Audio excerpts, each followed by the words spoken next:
Hey, what's up everybody? Coach Bill Guthier here. I'm here today to talk about spouse placement in your Team Beachbody organization.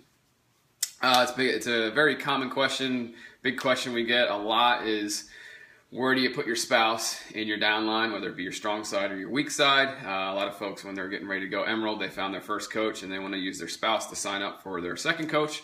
So which side do they want to put them on? What's the best strategy to do so? There's a lot I've learned over the last 3 years from other coaches. Lots of theories. Really one side is not better. There isn't a wrong answer per se. There's a lot of theories. I have my theory, and I'll explain that in a second. One of the great theories is, and a great way to approach this that I've learned from a couple top coaches is, ask yourself this: are you a strong retailer or are you a strong recruiter?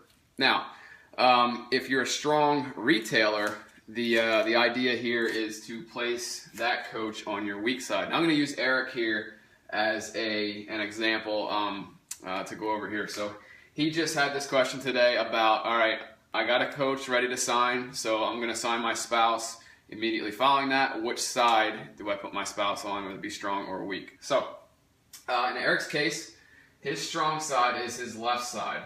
His weak side is his right side. And the reason being is his left side has his upline that's going to be helping him. So he already even has a coach here placed by his upline. So typically, as long as he continues to get help from his upline, and he should, that left side will be his strong side. So because there's going to be more volume coming up that side because he's also getting help getting coaches placed over here. So what one coach's theory is, if you're a strong retailer, place them on your weak side. If you're a strong recruiter, place them on your strong side, the spouse.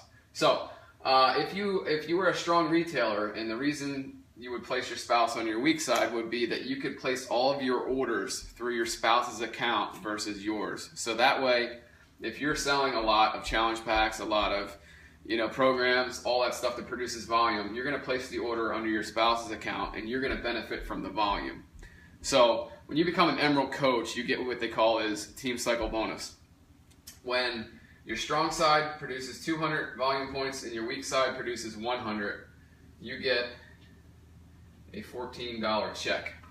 That's another video. I can explain more on that later. But so the idea behind this is, you have your spouse over here, you're placing tons of orders, so you're going to help bring up volume on your weak side to offset your strong side to get more volume bonuses. So you get paid typically on your weak side, because every time you accrue 100 to the 200 on that side, you get yourself a $14 check. So the other theory is, if you're a strong recruiter, you would place your spouse on your strong side, because if you're a strong recruiter anyway, you're going to be able to place a bunch of coaches on your weak side anyway. You're going to be placing coaches that are going to work over there. So you can continue to place your orders through your spouse's account anyway, aside from Success Club points. Now that's a different story. You always want to get yourself to Success Club 5 or 10, whatever your goals are first. But any orders for like programs or stuff that does not come with a point, you're going to want to put through your spouse's account regardless. But if you're a strong recruiter, you're going to want to put your spouse on your strong side, because you can also take advantage of that strong side volume.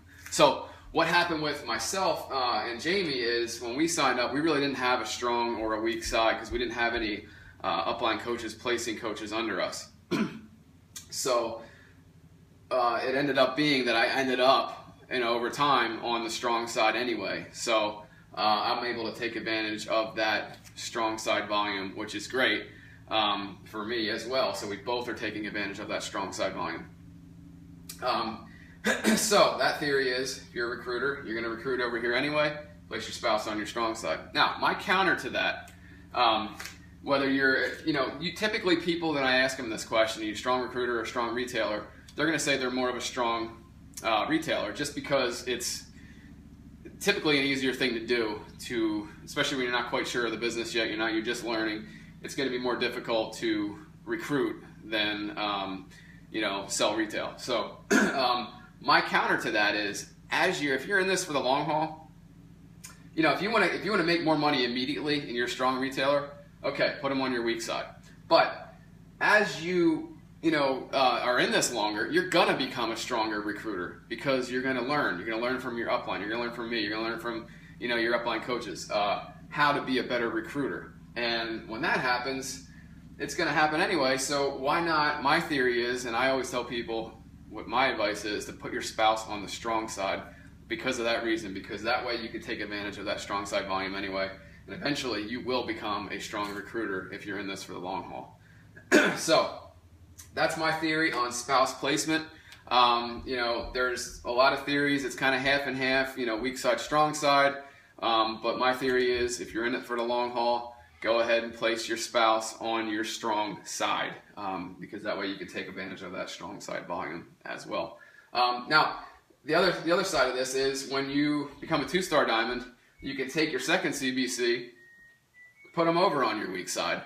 And then there you go. That's basically like putting your spouse over there. So you're going to have your spouse over here. You're going to have your business center, your spouse's business center, and then your second CBC, you can just put on that weaker side.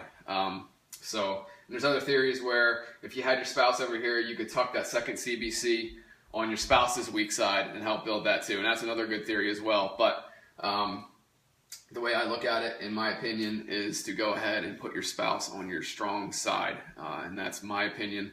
That's not, the right or wrong thing to do, but that's just how I feel with what we've done with our business centers. So again, for Eric, your strong side is your left, and your weak side right now is your right, because you do have coaches placing other coaches on this side for you.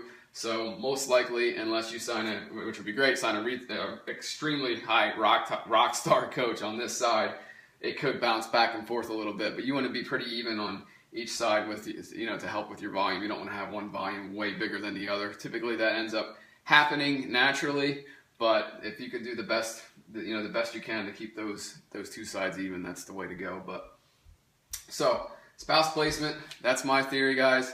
I hope this helps. Let's see, is there anything else I wanted to cover on here? I don't think so. I think that's about it. But again, use that spouse as a business center to be placed to help you get to Emerald, or to help expand your business, because the more business centers you have to build, the better you are, and the more income you're going to bring in for your family, and the more folks you're going to be able to help. So, all right, guys, hopefully this review helped. If you like this review, go ahead and subscribe down in the red button below here, and hit me up for any other information. All right, guys, see ya. Bye.